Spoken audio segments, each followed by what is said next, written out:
بسم اللہ الرحمن الرحیم۔ السلام علیکم ناظرین، ویلوگ ٹائم میں خوش آمدید۔ ذوالفقار علی بھٹو ریفرنس کا آج جو ہے وہ فیصلہ سنا دیا گیا ہے زبانی، اور ریٹن فیصلہ جو ہے وہ بعد میں جاری کیا جائے گا۔ اس میں سپریم کورٹ نے یہی بتایا ہے کہ ذوالفقار علی بھٹو کو فیئر ٹرائل کی سہولت نہیں دی گئی، یعنی کہ جو انصاف کے تقاضے تھے وہ پورے نہیں کیے گئے۔ اب یہاں پہ سپریم کورٹ نے ایک بڑی دلچسپ تو نہیں، عجیب بات کہنی چاہیے، وہ انہوں نے یہ کی ہے کہ اسلامی نقطہ نظر سے یہ فیصلہ جو ہے وہ کس اہمیت کا حامل ہے، یا اسلام اس کے بارے میں کیا کہتا ہے، اس سلسلے میں ہماری معاونت نہیں کی گئی۔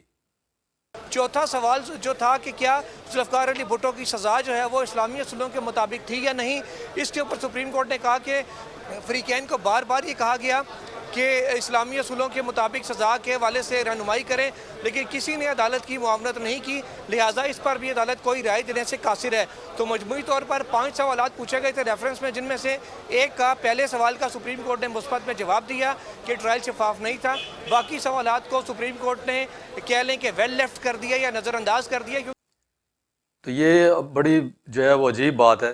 میرے لحاظ سے یہ قابل افسوس بھی ہے کہ اسلام کے بارے میں لوگ اتنے لا علم ہیں، حالانکہ سپریم کورٹ کا لیول جو ہے آپ خود جو ہے وہ جانتے ہیں کہ سپریم کورٹ کے بعد جو ہے وہ فیصلہ اللہ تعالیٰ نے کرنا ہے۔ تو اس لیول کا جو پلیٹ فارم ہے یا جو ادارہ ہے،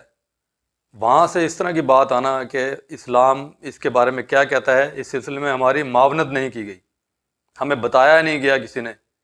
یعنی کہ انہوں نے شاید انوائٹ کیا ہوگا کسی کو، یا وہ یہ سوچ رہے ہوں گے کہ از خود کوئی آ کے جو ہے وہ ہمیں یہ بتائے گا کہ اسلام کیا کہتا ہے۔ جبکہ اگر وہ خود قرآن میں اگر دیکھیں، اگر پڑھا تو ہوگا انہوں نے، لیکن پتہ نہیں یہ کیا جو ہے وہ فلسفہ ہے سپریم کورٹ کا، کہ کبھی تو آپ جو ہے وہ مختلف کیسز میں احادیث کے حوالے دیتے ہیں، قرآنی آیات کے حوالے دیتے ہیں،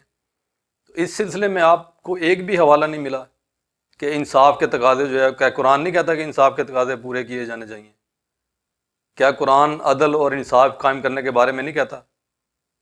تو اس میں آپ کو کوئی ایسی آیت نہیں ملی جس کو آپ کوٹ کر سکیں کہ قرآن بھی جو ہے وہ کہتا ہے کہ ہر کسی کو حق ہونا چاہیے کہ اس کے خلاف جو ہے وہ فیئر ٹرائل کیا جائے، اس کو پورا موقع دیا جائے، اور جو بھی سٹیجز ہیں انصاف کے، ان کو جو ہے وہ جو سہولت ہے وہ ملزم کو میسر آنی چاہیے۔ کہ اسلام کا جب نام آتا ہے تو پتہ نہیں کیوں جو ہے وہ لوگ بالکل ہی جو ہے وہ ہاتھ جھاڑ کے کھڑے ہو جاتے ہیں کہ ہمیں تو اس کے بارے میں پتہ نہیں ہے، جب تک کوئی آگے ہمیں بتایا نا کہ اسلام کیا کہتا ہے اس کے بارے میں۔ تو حالانکہ سپریم کورٹ جو ہے وہ حوالے دیتی ہے، مختلف کیسز میں دیتی ہے، قرآن کے بھی حوالے دیتی ہے، حدیث کی بھی بات کرتی ہے، تو اس سلسلے میں جو ہے وہ کبھی وہ بالکل ہی ایک لا علم جیسے کوئی ادارہ ہوتا ہے نا، یعنی کہ اس کو پتہ ہی نہیں ہے سپریم کورٹ کو کسی چیز کا بھی، جب تک کوئی آ کے اس کو نہ بتائے۔ تو ساری چیزیں ایسی تو نہیں ہوتی کہ آپ کو چلو ٹھیک ہے کہ آپ کو گواہ چاہیے کسی کیس کا فیصلہ کرنے کے لیے، آپ کے پاس آ کے جو ہے وہ آپ کے سامنے گواہی دے، وہ تو ایک الگ چیز ہے گواہی دینا۔ تو کیا آپ جو ہے وہ قرآن کو آپ نے ابھی تک ہاتھ نہیں لگایا، یا آپ نے پڑھا نہیں ہے؟ یقیناً پڑھا ہے آپ نے۔ تو یہ میرے حساب سے جو ہے وہ ایک تنقیدی بات ہے سپریم کورٹ کے اوپر، کہ یہ کہہ دینا کہ جی اسلام اس کے بارے میں کیا کہتا ہے،